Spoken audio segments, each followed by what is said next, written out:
사랑하는 하나님교회 성도 여러분, 오늘 하루도 우리에게 선한 은혜를 베풀어 주길 원하시는 주님과 동행하시기를 축복합니다. 오늘 살아계신 하나님의 말씀은 마가복음 5장 2절 말씀과 8절 말씀입니다. 배에서 나오심에 곧 더러운 귀신 들린 사람이 무덤 사이에서 나와 예수를 만나니라. 8절, 이는 예수께서 이미 그에게 이르시기를 더러운 귀신아 그 사람에게서 나오라 하셨습니다. 아멘. 우리가 살아가면서 중요하게 생각하는 것들이 있습니다. 그 중에서도 중요한 것을 꼽자면 바로 만남의 축복이 아닐까 생각해 보게 되는데요. 그래서 많은 부모님들은 학교를 다니고 있는 우리 자녀들이 매년 새학년, 새학기를 맞이하면 좋은 친구들, 좋은 선생님을 만나기를 간절히 바라는 것이죠. 우리 아이들보다 조금 더 인생을 살아온 어른으로서 이 만남의 복이 얼마나 중요한지를 경험했기 때문일 것입니다. 하지만 이 세상에서의 만남의 축복, 만남의 복보다 더 중요한 만남이 있는데 그 만남은 바로 주님과의 만남이다라는 것입니다. 왜냐하면 주님을 만나면 죄로 인해서 더러워진 우리의 인생이 온전한 인생으로 변화되어지고 주님의 품 안에서 참된 만족과 기쁨을 누릴 수 있기 때문이죠. 오늘 말씀에도 보면 그런 주님과의 만남을 통해서 뭉들어진 인생에서 온전한 인생으로 변화되어지고 그 주님의 품 안에서 참된 만족과 기쁨을 누렸던 귀신 들린 사람의 말씀이 다뤄지고 있습니다. 말씀에 귀신 들린 사람의 상태는 그야말로 비참한 상태였습니다. 그는 무덤 사이에 살면서 밤낮 소리를 지르고 돌로 자기의 몸을 해치기까지 했습니다. 아무도 그를 제어할 수 없었던 것이죠.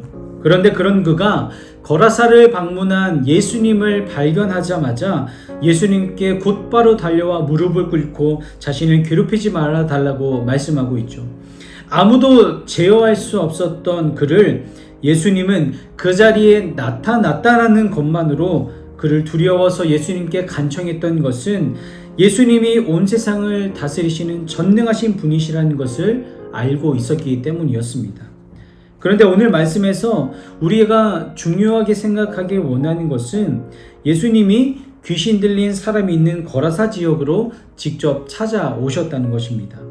왜 이것이 중요하냐면 그때 당시에 예수님의 상황을 보면 갈릴리 바다를 건너서 거라사 지역으로 온 것이 결코 쉬운 것이 아니었습니다.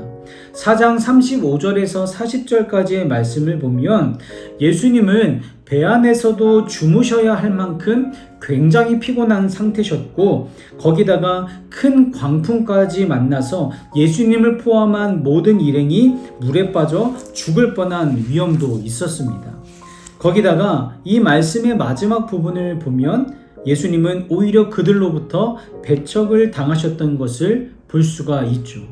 이렇게 몸도 피곤하고 죽음의 위험이 도사리고 있는 그 길을 왜 굳이 스스로 선택하셔서 귀신 들린 사람이 있는 거라사 지역으로 가셨냐라는 것입니다. 이유는 딱 한 가지였습니다. 바로 귀신 들려서 고통받고 있는 그 한 사람 때문이었던 것이죠. 주변 사람들과 사회로부터 철저히 외면당해서 무덤에 살며 마치 짐승처럼 살아가는 그 안타까운 한 사람을 예수님은 위로하길 원하시고 치료하길 원하시며 그 영혼을 구원하길 원하셔서 너무나도 피곤하지만 죽음의 위기가 그분 앞에 있었지만 그 길을 마다하지 않고 예수님은 그에게 달려가셨다는 것입니다. 이 말씀이 우리에게 중요하고 은혜가 되는 것은 그 한 영을 향한 주님의 사랑이 저와 여러분들의 인생 가운데에도 이미 함께하고 계시기 때문이다라는 것입니다. 하늘의 무한한 영광을 내려놓으시고 인간의 어떤 단어로도 표현할 수 없는 낮고 낮은 자리에 찾아오셔서 우리에게 오신 것은 죄로 인해 죽을 수밖에 없는 저와 여러분들을 구원하시기 위하여서인 줄 믿습니다. 사랑하는 하나님교회 성도 여러분, 우리의 인생에 만남의 복이 참 중요합니다. 하지만 그 어떤 인생의 만남보다 가장 복되고 중요한 만남은 바로 우리를 죽기까지 사랑하신 주님과의 만남인 줄 믿습니다. 그 만남을 위해 스스로 우리에게 찾아오신 주님을 만나고 감사하고 그 주님의 품 안에서 은혜를 누리는 우리 모든 성도님들 되시길 주님의 이름으로 축복합니다. 중보기도팀 황은선 집사입니다. 묵상톡 1분 기도. 오늘은 하나의 교회 다음 세대를 위해 기도합니다. 사랑의 하나님, 우리 하나의 교회 자녀들이 세상의 지혜가 아닌 하나님의 지혜를 따르게 하옵소서.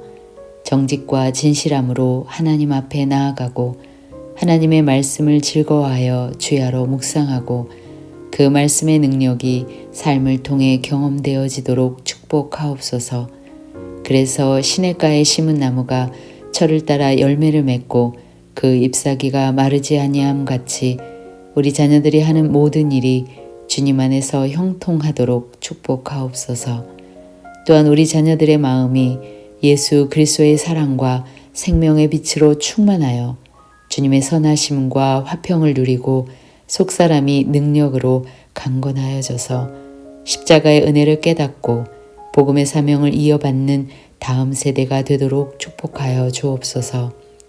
올 한 해도 우리 자녀들과 임마누엘 하시는 예수님의 이름으로 기도드립니다. 아멘.